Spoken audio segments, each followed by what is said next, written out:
أعوذ بالله من الشيطان الرجيم بسم الله الرحمن الرحيم الحمد لله رب العالمين والصلاة والسلام على نبينا محمد وعلى آله وصحبه أجمعين أما بعد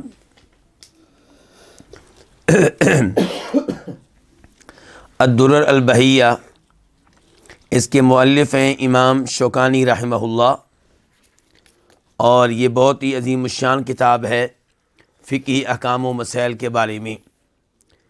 امام شوکانی رحمہ اللہ نے اس کتاب میں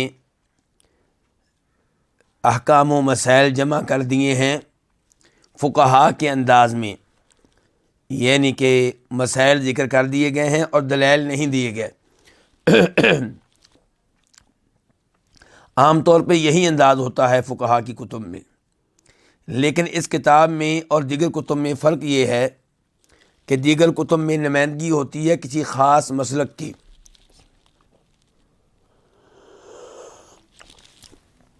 لیکن یہاں پہ ایسا نہیں ہے۔ یہاں پہ انہوں نے کسی خاص مسلک کی نمائندگی کرنے کی بجائے یہ دیکھا کہ کون سی باتیں قرآن و حدیث کے لحاظ سے زیادہ راجح اور مضبوط ہیں، انہیں ذکر کیا۔ تو آج ہم چھٹا باب پڑھنے لگے ہیں، باب التیمم۔ یہ تیمم کے بارے میں باب ہے۔ فرماتے ہیں امام صاحب، یستباح بہ ما یستباح بالوضوء والغسل، کہ اس کے ساتھ، یعنی کہ تیمم کے ساتھ، یستباح وہ چیزیں مباح ہوتی ہیں، درست ہوتی ہیں، جائز ہوتی ہیں، جو چیزیں وضو کرنے سے اور غسل کرنے سے مباح ہو جاتی ہیں۔ اس عبارت کا کیا مطلب ہے؟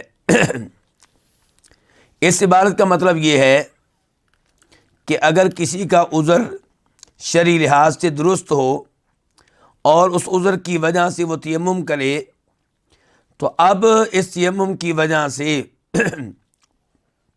اسے وضو والا حکم ملے گا، اسے غسل والا حکم ملے گا۔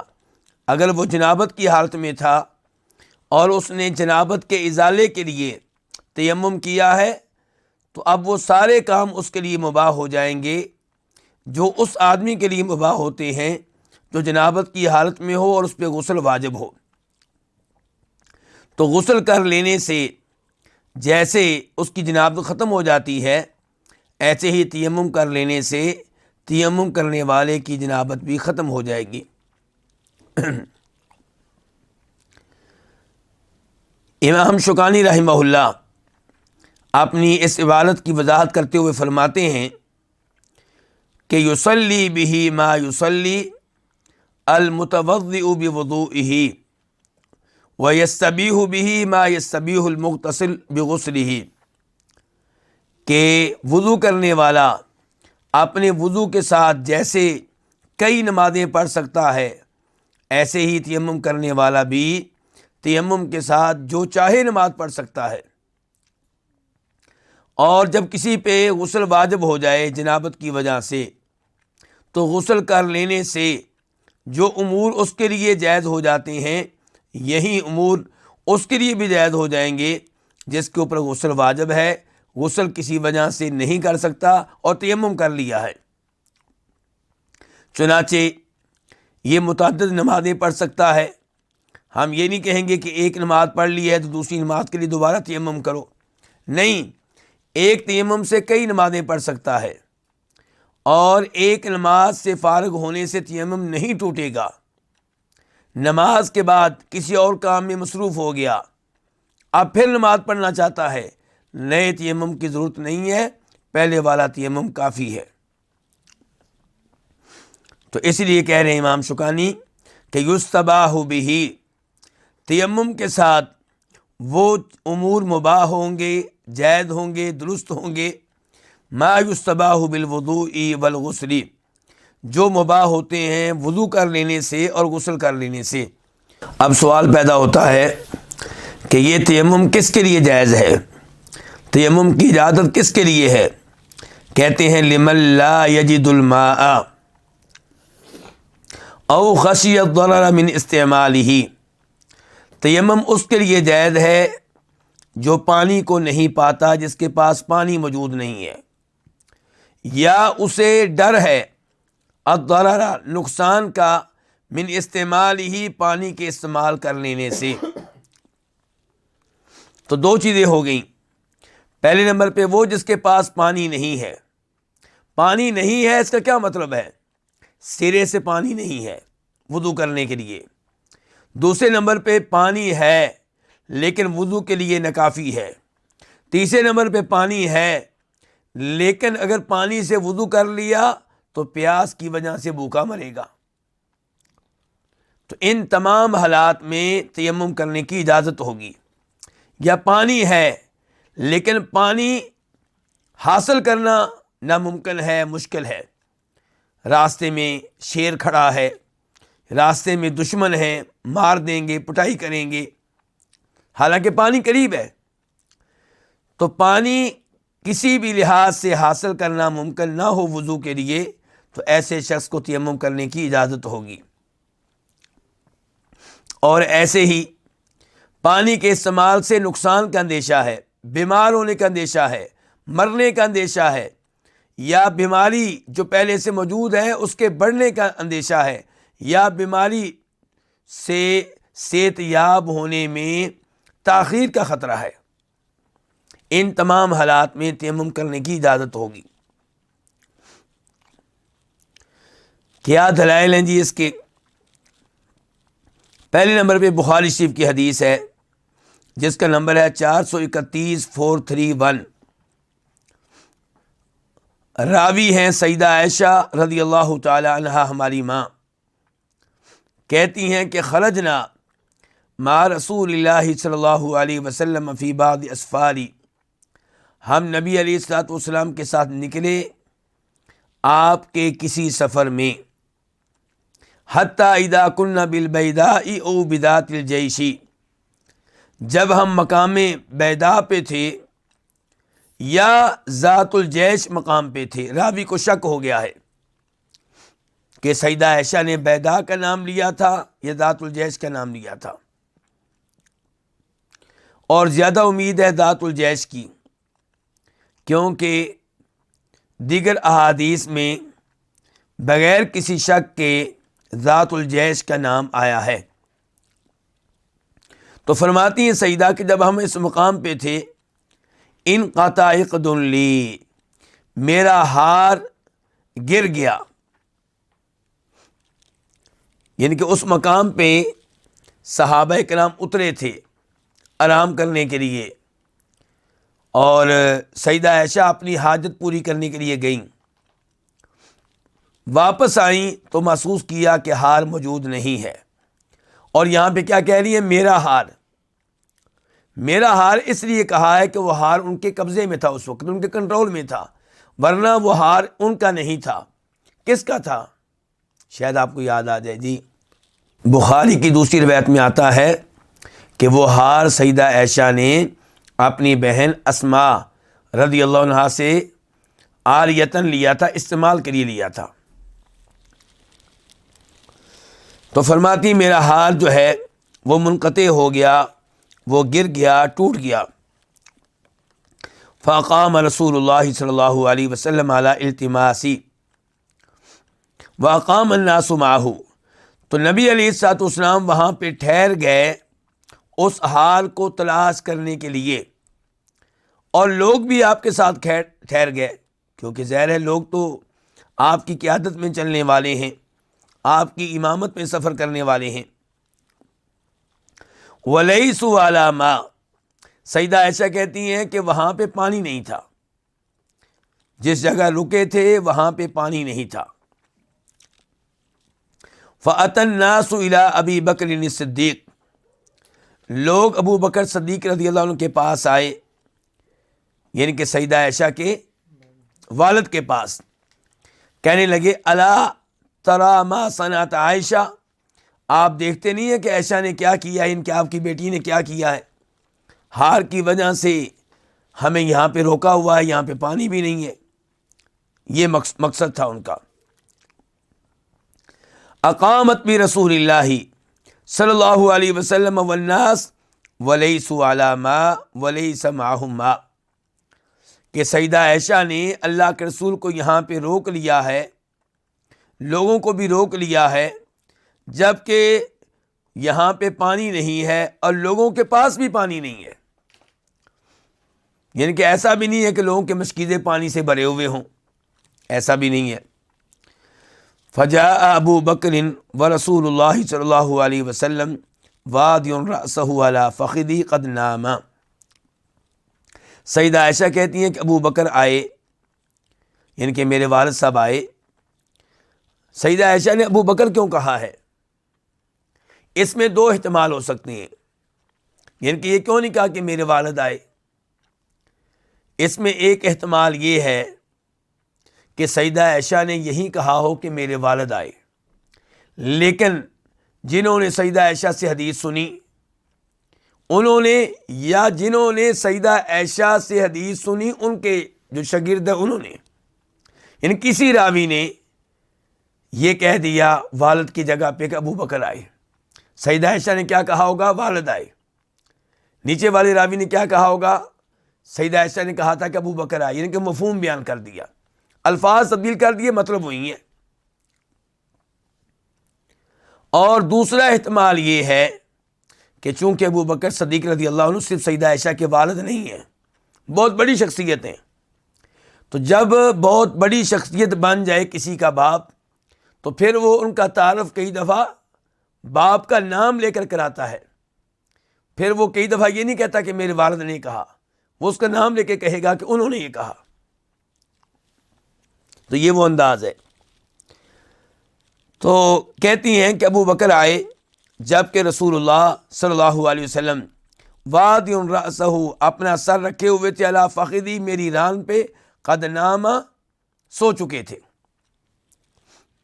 فقال تو ابو بکر کہنے لگے حبستی رسول اللہ صلی اللہ علیہ وسلم والناس، کہ تو نے اللہ کے رسول کو لوگوں کو یہاں پہ روک رکھا ہے، ولیسوا علی ماء جب کہ یہاں پہ پانی نہیں ہے، ولیس معہم ماء لوگوں کے پاس بھی پانی نہیں ہے. فقالت عائشہ سیدہ عائشہ کہتی ہیں فعاتبنی ابو بکر، مجھے ابو بکر نے ڈانٹا رضی اللہ تعالیٰ عنہ. وقال ما شاء اللہ ان یقول، اور ڈانٹتے ہوئے انہوں نے وہ الفاظ کہے جو اللہ نے چاہا کہ وہ کہہ دیں.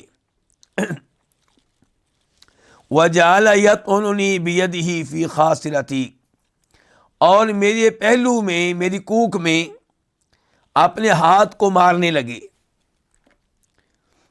غصے سے ان کے. فلا یمنعنی من التحرک الا مکان رسول اللہ صلی اللہ علیہ وسلم علی فخذی، اور میں حرکت نہیں کر رہی تھی، تکلیف مجھے ہو رہی تھی لیکن میں حرکت نہیں کر رہی تھی کیونکہ نبی علیہ الصلوۃ والسلام میری ران پہ موجود تھے، آپ کا سر موجود تھا. تو آپ کی موجودگی نے مجھے حرکت کرنے سے روکے رکھا. فقام رسول اللہ صلی اللہ علیہ وسلم حین اصبح علی غیر ماء، جب صبح ہوئی تو نبی علیہ السلام اٹھے جبکہ پانی اس وقت بھی موجود نہیں تھا. فانزل اللہ آیت التیمم، اس موقع پہ اللہ تعالیٰ نے تیمم والی آیت نازل کی. فتیمموا، تو پھر لوگوں نے تیمم کیا. فقال اسید بن الحضیر، اس موقع پہ مشہور و معروف صحابی اسید بن حضیر کہنے لگے ما ہی بأول برکاتکم یا آل ابی بکر، کہ اے آل ابو بکر، اے خاندان ابو بکر، یہ آپ لوگوں کی پہلی برکت نہیں ہے. یعنی کہ تیمم کا جو حکم نازل ہوا ہے کس کی وجہ سے نازل ہوا؟ سبب کون بنی؟ سیدہ عائشہ. سیدہ عائشہ کی وجہ سے ایک آسانی اوپر سے نازل ہوگی، سہولت نازل ہوگی کہ پانی نہیں ہے تو آپ تیمم کر لیں. اسید بن حضیر خوش ہو کے کہہ رہے ہیں کہ اے خاندان ابو بکر، آپ کی وجہ سے اسلام اور مسلمانوں کو کوئی پہلا فائدہ نہیں ہوا، پہلے بھی بڑے فائدے ہوئے ہیں اور یہ بھی ایک فائدہ ہوا ہے. تو یہ آپ لوگوں کی برکت ہے۔ قالت، سیدہ عائشہ کہتی ہیں، فبعثنا البعیر الذی کنت علیہ، ہم نے اس اونٹ کو اٹھایا جس پہ میں بیٹھا کرتی تھی، فاصبنا العقد تحتہ، تو ہمیں حال ملا اس کے نیچے۔ اللہ اکبر، کتنے عظیم لوگ وہاں پہ پریشان ہو کر بیٹھے ہیں، کس کی وجہ سے؟ ہار کی وجہ سے۔ نبی علیہ الصلوۃ والسلام، اور آپ کو معلوم نہیں ہے کہ ہار کدھر ہے، کیونکہ عالم الغیب نہیں ہے۔ سیدہ عائشہ، سیدنا ابو بکر، سب اللہ کے بڑے بڑے ولی ہیں، بڑی ان کی شان ہے، بہت زیادہ علم والے ہیں، بڑے متقی اور پرہیزگار ہیں، اللہ سے بڑا مضبوط تعلق ہے، لیکن چونکہ عالم الغیب نہیں ہے اس لیے وہاں پہ رکے رہے، ٹھہرے رہے، پریشان رہے، لیکن ہار نہیں ملا، تب ملا جب اللہ نے چاہا۔ تو یہ ہے جی تیمم والی حدیث۔ تو یہاں پہ کیا پتہ چلا کہ جب پانی موجود نہ ہو تو تیمم کر کے نماز پڑھ سکتے ہیں، پڑھ لینی چاہیے اگر فرض نماز ہے تو۔ نفل ہے تو پھر آپ کی مرضی، فرض ہے تو واجب ہوگا کہ آپ تیمم کریں، نماز پڑھیں۔ دوسری حدیث اس موضوع پہ اسے روایت کرتے ہیں امام بخاری، نمبر ہے 344 344، راوی ہیں عمران بن حسین الخزاعی صحابی، ان رسول اللہ صلی اللہ علیہ وسلم رآ رجلا معتزلا۔ یہ ایک لمبی حدیث ہے، اس کا کچھ حصہ یہاں پہ ذکر کیا جا رہا ہے کہ نبی علیہ السلام نماز سے فارغ ہوئے تو آپ نے ایک آدمی کو دیکھا، وہ الگ بیٹھا ہوا ہے، لم یصلی فی القوم، اس نے لوگوں کے ساتھ نماز نہیں پڑھی۔ فقال، تو آپ نے کہا، یا فلان ما منعک ان تصلی فی القوم، اے فلان تجھے کس چیز نے لوگوں کے ساتھ مل کر نماز پڑھنے سے روکا؟ اس سے کیا فائدہ ہوا؟ اس سوال سے آپ کو کیا فائدہ معلوم ہوا جی؟ اس سے پتہ چلا کہ حکمران، ان کا فرض ہے کہ لوگوں سے پوچھیں کہ آپ نماز کیوں نہیں پڑھتے، جماعت کے ساتھ نماز پڑھنے کے لیے مسجد میں کیوں نہیں آئے۔ اس سے پتہ چلا گھر کا سربراہ وہ اپنے بچوں سے پوچھے کہ بیٹا آپ مسجد میں نماز پڑھنے کے لیے کیوں نہیں گئے۔ تو یہاں پہ آپ نے پوچھا ہے کہ تمہیں کس چیز نے لوگوں کے ساتھ مل کر نماز پڑھنے سے روکے رکھا؟ فقال، تو اس آدمی نے کہا، یا رسول اللہ، اللہ کے رسول، اصابتنی جنابت ولا ماء، مجھے جنابت پہنچی، میں جنابت کی حالت میں تھا، ولا ماء، اور غسل کے لیے پانی نہیں تھا۔ قال، آپ نے کہا، علیک بالصعید، مٹی کو اختیار کرو، فإنہ یکفیک، یہ تمہارے لیے کافی ہے۔ کس کام کے لیے کافی ہے؟ تیمم کرو۔ تو یہ تیمم وضو کی جگہ پہ ہوگا کہ غسل کی جگہ پہ؟ غسل کی جگہ پہ۔ اور سیدہ عائشہ والی جو حدیث میں تیمم تھا وہ وضو والی جگہ پہ۔ تو بہرحال عید جو ہے وہ سب کاموں کے لیے ہے۔ تو اس سے پتہ چلا کہ تیمم جو ہے یہ شریعت سے ثابت ہے، اور اس بارے میں قرآن کی آیت بھی ہے۔ قرآن کی آیت پہ غور کریں جس کا تذکرہ سیدہ عائشہ کی حدیث میں آیا ہے، سورہ مائدہ آیت نمبر 6، وَإِن كُنتُم مَرْضَىٰ، اور اگر تم بیمار ہو، او علی سفر، یا آپ سفر کی حالت میں ہیں، او جاء احد منکم من الغائط، یا تم میں سے کوئی قضائے حاجت کر کے آیا ہے، واش روم سے آیا ہے، او لامستم النساء، یا تم نے اپنی بیگم سے جماع کیا ہے، فلم تجدوا ماء، اور تمہیں پانی نہ ملے، غور اس پہ کرنا، تمہیں پانی نہ ملے، فتیمموا صعیدا طیبا، تو تم تیمم کرو پاک مٹی سے۔ تو مٹی کے لیے کیا شرط ہے؟ مٹی کون سی ہونی چاہیے؟ پاک۔ اور ہر مٹی پاک ہی ہوتی ہے، لیکن وہ مٹی جہاں پہ آپ کو نظر آ رہا ہے کہ کوئی پیشاب کر کے گیا ہے یا پخانہ پڑا ہوا ہے، اس سے تیمم نہ کرے۔ تو فرمایا پاک مٹی سے تیمم کرو، فامسحوا بوجوہکم وایدیکم من، پس مسح کرو اپنے چہرے پہ اور اپنے ہاتھوں پہ منہ اس مٹی سے. تو یہاں پہ ایک تو آپ نے غور کرنا ہے کہ شروع میں کیا کہا گیا، وَإِن كُنتُم مَرْضَىٰ، کہ اگر آپ بیمار ہیں تو تب بھی، اگر پانی نہیں مل رہا تو تب بھی. تو بیمار ہونے کی شکل میں بھی تیمم کی اجازت ہے، پانی نہیں مل رہا تب بھی تیمم کرنے کی اجازت ہے. تیمم کرنا کس سے ہے؟ پاک مٹی سے. اور تیمم کا طریقہ بھی بتا دیا گیا، مسح کرنا ہے چہرے پہ اور ہاتھوں پہ. اور جہاں تک تعلق ہے احادیث کا، کس مسئلے میں؟ کہ بیمار ہیں تو پھر بھی تیمم کریں گے، یا بیمار ہونے کا خطرہ ہے تب بھی تیمم کریں گے، نقصان پہنچنے کا خطرہ ہے تب بھی تیمم کریں گے. اس بارے میں اب احادیث. پہلے نمبر پہ ابو داؤد شریف کی حدیث نمبر 334 334، اس کو شیخ البانی رحمہ اللہ نے صحیح قرار دیا ہے. راوی ہے عمر بن عاص رضی اللہ تعالیٰ عنہ، کہتے ہیں احتلمت فی لیلۃ باردہ، ایک ٹھنڈی رات میں مجھے احتلام ہو گیا، سردیوں کی رات میں مجھے کیا ہو گیا؟ احتلام. فی غزوۃ ذات السلاسل، کس موقع پہ؟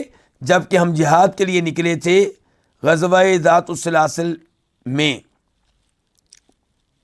فاشفقت ان اغتسل فاہلک، مجھے خوف اس بات کا تھا کہ اگر میں نے غسل کیا تو میں کیا ہو جاؤں گا؟ مر جاؤں گا، فاہلک ختم ہو جاؤں گا. فتیممت، چنانچہ میں نے کیا کیا؟ تیمم کر لیا.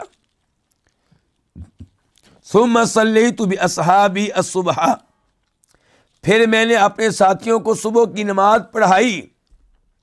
لو جی، تیمم والا آدمی کیا بن گیا؟ امام. یعنی کہ تیمم جو ہے یہ بالکل وضو کی طرح ہے، تیمم بالکل غسل جنابت کی طرح ہے. یہ نہیں کہا گیا کہ بھی آپ نے چونکہ تیمم کیا تو آپ امام تو نہ بنے، پیچھے کھڑے ہو جائیں. تو انہوں نے باقاعدہ لوگوں کو کیا کیا؟ نماز پڑھائی ہے امام بن کر.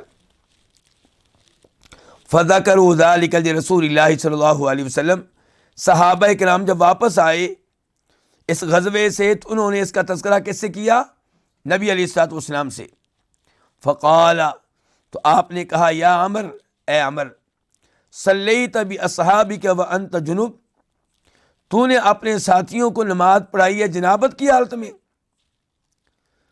فاخبرته بالذی منعنی من الاغتسال، تو میں نے آپ کو اس عذر کے بارے میں بتایا جس نے مجھے غسل نہیں کرنے دیا. وہ عذر کیا تھا علماء کرام؟ سردی. سردی اتنی کہ اگر پانی سے غسل کیا تو کیا ہو جاؤں گا؟ ہلاک ہو جاؤں گا، ختم ہو جاؤں گا. وقلت، اور میں نے کہا، انی سمعت اللہ یقول، کہ میں نے اللہ تعالیٰ کا یہ فرمان سن رکھا تھا کہ اللہ تعالیٰ کہتے ہیں ولا تقتلوا انفسکم، اپنے آپ کو قتل نہ کرو، اپنے آپ کو مارو نہیں، خودکشی کرنے کی اجازت نہیں ہے. ان اللہ کان بکم رحیما، اللہ تم پہ بہت رحم کرنے والا ہے. یہ ایت تھی جس کی وجہ سے میں نے کیا کیا؟ تیمم کیا. فضاحک رسول اللہ صلی اللہ علیہ وسلم ولم یقل شیئا، عمر بن عاص کہتے ہیں میری بات سن کر نبی علیہ السلام ہنسے اور آپ نے کچھ نہیں کہا، یعنی کہ مجھے یہ نہیں کہا کہ تو نے غلط کیا. تو اس سے پتہ چلا کہ اگر غسل جنابت کی وجہ سے کسی کو یہ ڈر ہو کہ میں فوت ہو جاؤں گا یا انتہائی بیمار ہو جاؤں گا تو پھر وہ تیمم کر لے. ایک اور حدیث اس موضوع پہ ابو داؤد شریف کی حدیث نمبر 336 336، راوی ہیں جابر رضی اللہ تعالیٰ عنہ، وہ کہتے ہیں خرجنا فی سفر، ہم ایک سفر میں نکلے. فاصاب رجل منا حجر، تو ہم میں سے ایک آدمی کو لگ گیا پتھر. فشجہ فی راسہ، پتھر نے اس کے سر کو زخمی کر دیا. ثم احتلم، پھر اس آدمی کو احتلام ہو گیا. فسأل اصحابہ، تو اس نے اپنے ساتھیوں سے پوچھا، کہا حل تجدون لی رخصۃ فی التیمم، کیا میرے لیے تیمم کرنے کی رخصت پاتے ہو، میں اس حالت میں تیمم کر سکتا ہوں؟ فقالوا ما نجد لک رخصۃ وانت تقدر علی الماء، ہمارے خیال میں کوئی رخصت نہیں ہے، تمہیں تیمم کرنے کی اجازت نہیں ہے جبکہ پانی تمہاری پہنچ میں ہے، پانی موجود ہے۔ فاغتسل، چنانچہ اس آدمی نے غسل کیا، فمات، تو فوت ہو گیا۔ فلما قدمنا علی النبی صلی اللہ علیہ وسلم اخبر بذلک، جب ہم نبی علیہ السلام کے پاس آئے تو آپ کو یہ بات بتائی گئی۔ آپ نے فرمایا قتلوہ قتلہم اللہ، کہ ان لوگوں نے اس آدمی کو قتل کر دیا، ہلاک کر دیا، اللہ ان کو ہلاک کرے۔ الا سألوا اذ لم یعلموا، جب علم نہیں تھا تو سوال کیوں نہیں کر لیا، پوچھ کیوں نہیں لیا؟ فإنما شفاء العی السؤال، جاہل آدمی کا علاج یہ ہے کہ وہ پوچھے، سوال کرے۔ اس سے پتہ چلا کہ علم نہ ہو تو فتویٰ نہیں دینا چاہیے، آپ کا فتویٰ کسی کی ہلاکت کا سبب بن سکتا ہے، آپ کے فتوے سے کسی کو دنیا میں بھی نقصان ہو سکتا ہے اور آخرت میں بھی ہو سکتا ہے۔ تو اس سے اندازہ ہوا کہ تیمم کرنا جائز ہے جب پانی نہ ملے تب بھی، اور تیمم کرنا اس وقت بھی جائز ہے جب پانی موجود ہو لیکن اس کے استعمال سے خطرہ ہو۔ امام شوکانی فرماتے ہیں کہ وَأَعْضَاؤُهُ الْوَجْهُ، تیمم کے اعضاء کون سی ہیں، تیمم کہاں کہاں پہ کریں گے؟ کیا تیمم کے وہی اعضاء ہیں جو وضو کے اعضاء ہیں؟ کہتے ہیں تیمم کے اعضاء جو ہیں وہ نمبر 1 چہرہ، ثم الکفان، پھر دونوں ہتھیلیاں ہیں۔ نمبر 1 چہرہ، پھر دونوں کیا، ہتھیلیاں۔ اس کا مطلب یہ ہوا کہ مسح چہرے پہ کیا جائے گا اور ہتھیلیوں پہ، بازو پہ نہیں کیا جائے گا، یہاں تک ہتھیلی، بس ہتھیلی کے اوپر مسح کیا جائے گا۔ اس کی کیا دلیل ہے؟ اس کی دلیل بخاری شریف کی حدیث نمبر 338 راوی ہیں عبد الرحمن بن ابزہ،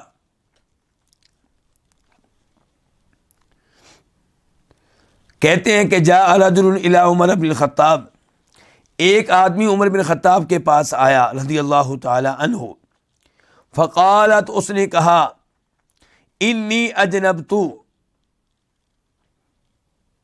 میں حالت جنابت میں ہوں، فلم اصب الماء، مجھے پانی نہیں ملا، یہ پانی نہیں ملا تو میں کیا کروں، میرے لیے کیا حکم ہے؟ فقال عمار بن یاسر، تو عمار بن یاسر جو مشہور و معروف صحابی ہیں، وہ عمر بن خطاب سے کہنے لگے، اما تذکر، کیا آپ کو یاد نہیں ہے، انا کنا فی سفر انا و انت، کہ میں اور آپ ایک سفر میں تھے، فاما انت فلم تصلی، تو آپ نے نماز نہیں پڑھی، ان کے پانی نہیں تھا تو آپ نے نماز نہیں پڑھی، واما انا فتمعکت فصلیت، جہاں تک میرا تعلق ہے تو میں زمین میں لیٹ گیا اور مٹی کے ساتھ مٹی پہ اپنے جسم کو پھیرنے لگ گیا، فصلیت، تو میں نے نماز پڑھ لی۔ یعنی کہ انہوں نے یوں سمجھا کہ جیسے وضو کے لیے کیا ہوتا ہے تیمم، تو اس میں آپ کس پہ تیمم کرتے ہیں، چہرے پہ اور ہتھیلیوں پہ، تو غسل کے لیے شاید پورے جسم پہ تیمم ہوگا، اس لیے مٹی پہ لیٹ گئے۔ کہتے ہیں فصلیت، تو پھر میں نے نماز پڑھ لی، فذکرت للنبی صلی اللہ علیہ وسلم، یہ بات میں نے اللہ کے نبی کو بتائی صلی اللہ علیہ وسلم، فقال النبی صلی اللہ علیہ وسلم کان یکفیک ھکذا، تو آپ نے فرمایا تھا کہ تمہارے لیے اس طرح کر لینا کافی تھا۔ اس طرح، کس طرح؟ راوی کہتے ہیں فضرب النبی صلی اللہ علیہ وسلم بکفیہ الارض، تو اللہ کے نبی نے پھر اپنی ہتھیلیوں کو زمین پہ مارا. کس کو؟ ہتھیلیوں کو. وَنَفَخَ فِيهِمَا، اور میں پھونک ماری تاکہ مٹی تھوڑی رہ جائے باقی اڑ جائے. ثُمَّ مَسَحَ بِهِمَا، پھر آپ نے اپنی ان دو ہتھیلیوں کے ساتھ مسح کیا وجہہ، اپنے چہرے پہ، وکفیہ، اور اپنی ہتھیلیوں پہ. تو اس سے کیا پتا چلا کہ وضو تیمم کے اعضاء کون کون سے ہیں؟ چہرہ اور ہتھیلیاں. دوسرے نمبر پہ یہ حدیث ابھی آپ نے سنی ہے، اس کے مطابق زمین پہ ہاتھ ایک بار مارے جائیں گے یا دو بار؟ ایک بار ہاتھ زمین پہ ماریں گے، پھونک ماریں گے، چہرے کا مسح کر لیں گے اور ہتھیلیوں کا. یہ وضاحت کیوں؟ کیونکہ ہمارے ملک میں جو فقہ رائج ہے، جس کو عام طور پہ لوگ اپنائے ہوئے ہیں، وہ کون سی فقہ ہے؟ فقہ حنفی. تو فقہ حنفی کے مطابق زمین پہ ہاتھ دو بار مارے جائیں گے. ایک دفعہ ہاتھ مار کے چہرے کا مسح کیا جائے گا، پھر زمین پہ ہاتھ مار کے ہاتھوں کا مسح کیا جائے گا کونیوں تک. تو یہ طریقہ جو ہے یہ کسی صحیح حدیث سے ثابت نہیں ہے. ضعیف روایت مل جائے گی اس موضوع پہ، لیکن بخاری مسلم کی صحیح احادیث ان میں جو طریقہ ثابت ہے وہ یہی ہے کہ آپ زمین پہ ایک بار ہاتھ ماریں گے اور چہرے اور ہتھیلیوں دونوں کا مسح کریں گے، اور وہ بھی کلائی تک. بس مسح کونی تک نہیں کرنا، کہاں تک؟ کلائی تک. آئیے میں آپ کے سامنے رکھتا ہوں فقہ حنفی کا موقف. امام قدوری کہتے ہیں، مشہور و معروف امام ہیں جن کی کتاب ہے فقہ کی، حنفی ہیں، کہتے ہیں وَالتَّيَمُّمُ ضَرْبَتَانِ، تیمم دو مرتبہ ہاتھوں کو زمین پہ مارنا ہے. یمسح بِإِحْدَاهُمَا وجہہ، ایک دفعہ ہاتھ زمین پہ ماریں اور اپنے چہرے کا مسح کریں. وَبِالْأُخْرَى يَدَيْهِ إِلَى الْمِرْفَقَيْنِ، اور دوسری بار اپنے ہاتھ زمین پہ ماریں اور کونیوں تک مسح کریں. قدوری صفحہ نمبر 15.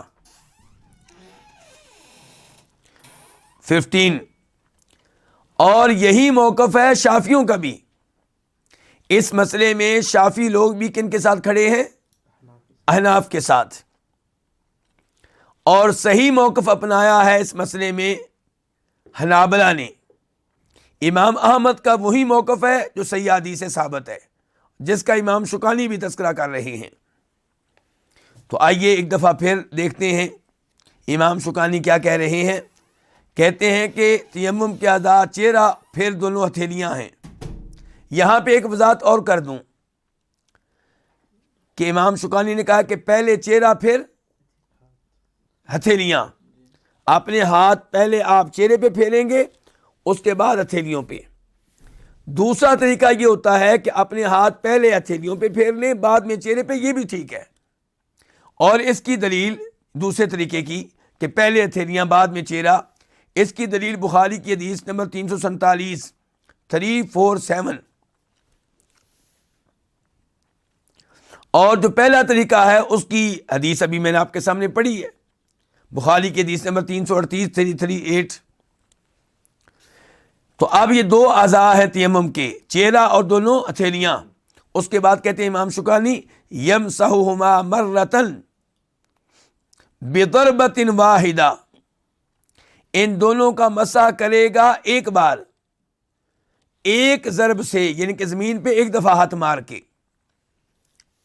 ناوین، نیت کرتے ہوئے، یعنی کہ اگر آپ طہارت کی نیت کے بغیر، تیمم کی نیت کے بغیر اپنے ہاتھ زمین پہ مار کے چہرے کا مسح کرتے ہیں، ہاتھوں کا مسح کرتے ہیں، تو اس سے تیمم نہیں ہوگا. تیمم تب ہوگا جب آپ کی نیت ہو کہ میرے اوپر وضو تھا لیکن پانی نہیں ہے، میں نے وضو کرنا تھا لیکن وضو سے مجھے خطرہ ہے، میرے اوپر غسل واجب تھا لیکن پانی نہیں ہے، میں نے غسل کرنا تھا لیکن غسل سے مجھے خطرہ ہے تو اس لیے میں تیمم کر رہا ہوں، اس نیت سے کریں گے تو معتبر ہے، ورنہ معتبر نہیں ہے۔ دلیل اس کی وہی جو وضو کے مسئلے میں ہم نے ذکر کی تھی، ہم نے بتایا تھا کہ وضو کے لیے نیت ضروری ہے، تو ایسے تیمم کے لیے بھی ضروری ہے۔ تو کیا دلیل ہے؟ انما الاعمال بالنیات، کہ عمل کا دار و مدار نیت پہ ہے۔ یہ بخاری کی حدیث نمبر 1 ہے، اور اس مسئلے میں فقہ حنفی بھی ہمارے ساتھ ہے۔ چنانچہ امام قدوری کہتے ہیں والنیت فرض فی التیمم، تیمم میں نیت کرنا ضروری ہے، فرض ہے، مستحبۃ فی الوضوء، کہتے ہیں وضو میں مستحب ہے، افضل ہے، ان کے ضروری نہیں ہے۔ تو یہ بات غلط ہے ان کی، یہ بات غلط ہے کہ وضو میں نیت ضروری نہیں ہے۔ صحیح بات یہ ہے کہ نیت ضروری ہے، وضو کے لیے بھی، غسل جنابت کے لیے بھی، اور تیمم کے لیے بھی۔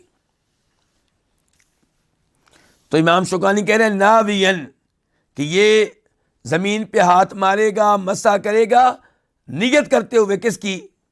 تیمم کی، مسمین، بسم اللہ پڑھتے ہوئے، یعنی کہ جیسے وضو سے پہلے بسم اللہ پڑھنی ہے ایسے ہی تیمم سے پہلے بھی بسم اللہ پڑھنی ہے۔ اور اس کی دلیل وہی وضو والی حدیث، ابو داؤد شریف میں اس کا نمبر ہے 101 شیخ البانی رحمہ اللہ نے اسے حسن قابل قبول قرار دیا ہے کہ لا صلاۃ لمن لا وضوء لہ، جو وضو کے بغیر نماز پڑھے اس کی کوئی نماز نہیں ہے۔ ولا وضوء لمن لم یذکر اسم اللہ علیہ، اور جو بسم اللہ نہ پڑھے اس کا وضو نہیں ہے۔ تو اس لیے تیمم سے پہلے اگر بسم اللہ نہیں پڑھیں گے تو پھر تیمم بھی آپ کا وضو والے حکم میں ہو جائے گا، اس لیے تیمم سے پہلے بسم اللہ پڑھنی چاہیے۔ اب سوال پیدا ہوتا ہے کہ یہ تیمم کب ٹوٹے گا، کیسے ٹوٹے گا، کن کن چیزوں سے ٹوٹے گا؟ تو امام شوکانی کہتے ہیں وَنَوَاقِدُهُ نَوَاقِدُ الْوُضُوء، تیمم کے نواقد وہی ہیں جو وضو کے نواقد ہیں۔ تیمم انہی چیزوں سے ٹوٹتا ہے جن سے کیا ٹوٹتا ہے؟ وضو۔ مثال کے طور پہ ہوا نکل گئی تو تیمم ٹوٹ گیا، آپ نے پیشاب کر لیا تو تیمم ٹوٹ گیا، مرد کی مضی کے قطرے نکل آئے تو تیمم ٹوٹ گیا، اور ایسے ہی عورت کی شرمگاہ سے کوئی ایسی چیز نکل آئی تو کیا ہو جائے گا؟ وضو ٹوٹ جائے گا۔ حیض کا خون جاری ہو گیا تو تیمم ختم ہو گیا۔ مرد ہے، تیمم کے بعد اسے احتلام ہو گیا یا جماع کر لیا تو اب تیمم ٹوٹ گیا۔ تو جن جن چیزوں سے وضو ٹوٹتا ہے ان چیزوں سے تیمم بھی ٹوٹ جاتا ہے۔ لیکن ایسا نہیں ہے کہ ہر نماز کے لیے الگ وضو کرنا پڑے، ہر نماز کے لیے الگ تیمم کرنا پڑے۔ جب تک تیمم کے بعد کوئی ایسا کام نہیں ہوتا جس کام سے وضو ٹوٹ جایا کرتا ہے تو تیمم بھی نہیں ٹوٹے گا۔ آپ ایک تیمم کے ساتھ کئی نمازیں پڑھ سکتی ہیں۔ امام حسن بصری کہتے ہیں، جیسا کہ بخاری میں آیا ہے کہ یجزئ التیمم ما لم یحدث، تیمم اسے کفایت کرے گا، اس کے لیے کافی ہوگا جب تک کہ وضو ٹوٹ نہ جائے۔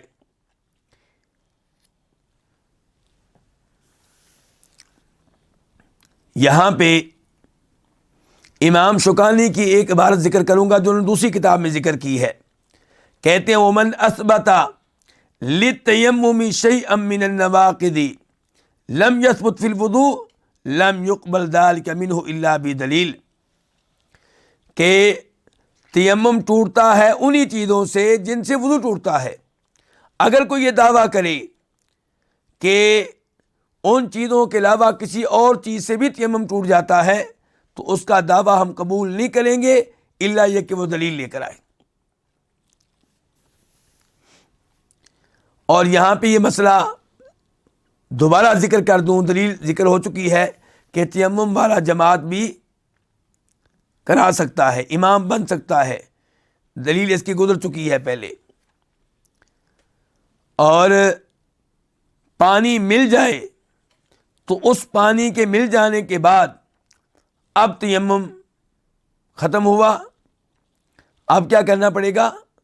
اب جو آپ نماز پڑھیں گے وضو کر کے پڑھیں گے. ہمارے پاس حدیث ہے ابو داؤد شریف کی، نمبر ہے 332 332 کہ فَإِذَا وَجَدْتَ الْمَاءَ، اللہ کے نبی فرما رہے ہیں صلی اللہ علیہ وسلم، جب پانی مل جائے تمہیں، فَمِسَّهُ جِلْدَكَ، تو پانی اپنے جسم پہ بہاؤ، فَإِنَّ ذَلِكَ خَيْرٌ، اسی میں خیر ہے.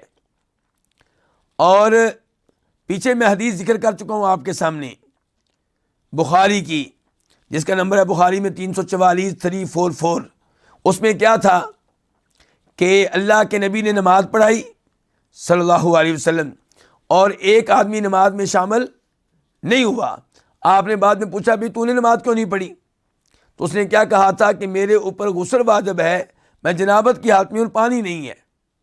تو آپ نے کہا تھا تیمم کر لو. وہ لمبی حدیث ہے، اس میں آگے چل کر یہ آتا ہے کہ بعد میں پانی کا بندوبست ہوا تو آپ نے اس آدمی سے کہا اذهب، جاؤ، فافرغوا علیک، اس پانی کو اپنے اوپر ڈالو، یعنی کہ غسل کرو. تو اس سے پتہ چلا کہ اگر کسی نے غسل جنابت کی جگہ پہ تیمم کیا ہے، جب پانی ملے گا تو اس کو چاہیے کہ اب وہ غسل کرے. یہاں پہ ایک مسئلہ یہ بھی ہے، کسی آدمی نے تیمم سے نماز پڑھ لی. تیمم کیوں کیا؟ کہ پانی نہیں تھا. مثال کے طور پہ اس نے عشاء کی نماز پڑھی اور پڑھی ہے تیمم کے ساتھ، کیوں کہ پانی نہیں ہے. نماز پڑھی ہے مثال کے طور پہ اس نے 8 بجے، 9 بجے اس کو پانی مل گیا. اب عشاء کا وقت موجود ہے کہ ختم ہو گیا؟ موجود ہے.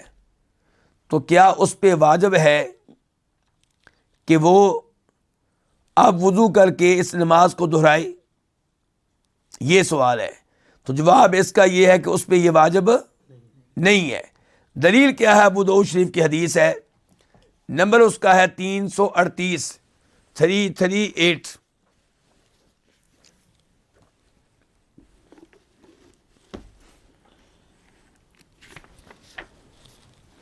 یہ حدیث میں آپ کے سامنے رکھتا ہوں.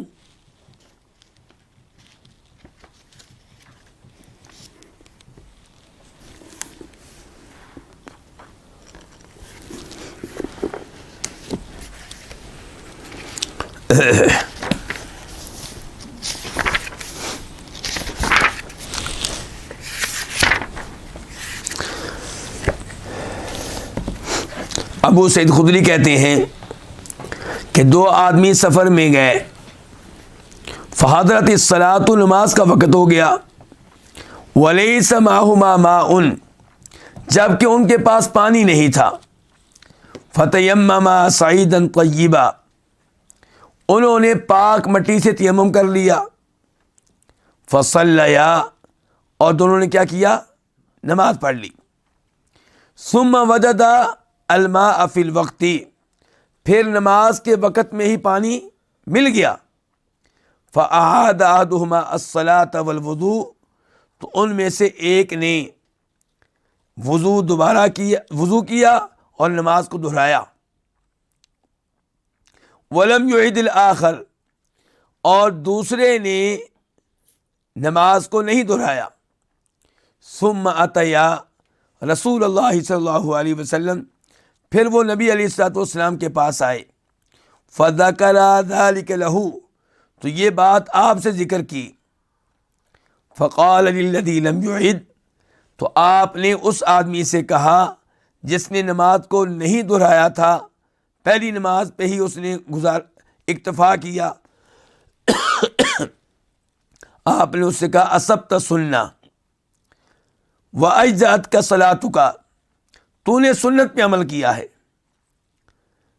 تو نے وہ کام کیا جو سنت کے عین مطابق ہے، اور تیری نماز جو تو نے پہلے تیمم کے ساتھ پڑھی ہے وہ تیرے لیے کافی ہے. یہ کہ دوبارہ پڑھنا ضروری نہیں تھا۔ وقال للذی توضأ وعاد، اور آپ نے اس سے کہا جس نے وضو کر کے دوبارہ نماز پڑھی تھی، لکل اجر مرتین، تمہارے لیے 2 اجر ہے، کیونکہ اس آدمی نے محنت کی ہے، وضو کیا ہے، پھر نماز پڑھی ہے، تو اجر سے محروم نہیں رہے گا۔ لیکن پہلے آدمی کو آپ نے کیا کہا؟ تو نے وہ کام کیا جو سنت کے مطابق ہے۔ تو اس سے کیا پتا چلا کہ اگر کسی نے پانی نہ ملنے کی وجہ سے نماز پڑھ لی ہے تو یہ نماز اس کے لیے کیا ہے؟ کافی ہے۔ پانی مل جائے تو اس نماز کو دوبارہ پڑھنا اس پہ واجب نہیں ہے۔ اور یہی کام عبداللہ بن عمر نے بھی کیا۔ امام بخاری ان کا اثر لے کر آئے ہیں اپنی صحیح بخاری میں بطور معلق، حدیث نمبر 337 سے پہلے 337، اس میں یہ ہے کہ عبداللہ بن عمر رضی اللہ عنہ نے عصر کی نماز پڑھی، تیمم سے پڑھی، پھر وہ مدینہ پہنچے، مدینہ میں داخل ہوئے تو سورج پوری آب و تاب کے ساتھ چمک رہا تھا۔ اب مدینہ میں پہنچ گئے ہیں، اس کا مطلب یہ کہ پانی دستیاب ہے، تو انہوں نے اس نماز کو نہیں دہرایا، پہلی نماز پہ ہی انہوں نے اکتفا کیا۔ تو اس سے پتہ چلا کہ جو نماز پڑھ لی گئی ہے اس وجہ سے کہ پانی موجود نہیں ہے، بعد میں پانی مل جائے تو وہ نماز دوبارہ نہیں پڑھی جائے گی، بلکہ پہلی نماز ہی ایسے شخص کے لیے کافی ہوگی۔ یہ تھے تیمم کے چند احکام۔ اللہ رب العزت سے دعا ہے کہ اللہ تعالی ہمیں شریعت کے احکام و مسائل ایسے ہی سمجھنے کی توفیق عنایت فرمائے، اور دل لگی کے ساتھ اللہ تعالی ہمیں شریعت کا علم لینے کی توفیق دے۔